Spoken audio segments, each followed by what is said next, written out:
ദീൻ സംരക്ഷിക്കുക, നിങ്ങളെ അമല് സംരക്ഷിക്കുക എന്നതാണ് സമസ്തന്റെ മെയിൻ ഉദ്ദേശം. അപ്പോൾ സമസ്തക്ക് വളരെ ശക്തിയായിട്ട് നിങ്ങളതിന്റെ പിന്നിൽ ഇപ്പോൾ ഉറച്ചു നിൽക്കണ മാതിരി ഇനിയും കാലം മുന്നോട്ട് നീങ്ങും തോറും സുന്നത്തി ജമാഅത്തിന്റെ ശക്തി കുറഞ്ഞു കുറഞ്ഞു വരും എന്ന് മഹാനായ നബി കരീം സല്ലല്ലാഹു അലൈഹി വസല്ലം തങ്ങൾ പറയുന്നുണ്ട്.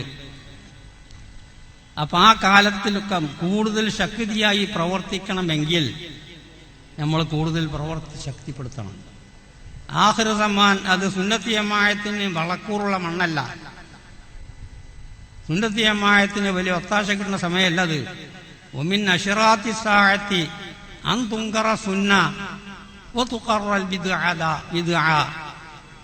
ഖിയാമത്ത് നാളിന്റെ ലക്ഷണങ്ങളിൽപ്പെട്ടതാണ് സുന്നത്തി ജമാഅത്തിന് ഒരു അംഗീകാരം കുറവ്, ബിദ്അഈ പ്രസ്ഥാനത്തിന് ഒരു അംഗീകാരം അങ്ങനെ വന്നുകൊണ്ടിരിക്കും ആഖിർ സമാനില്.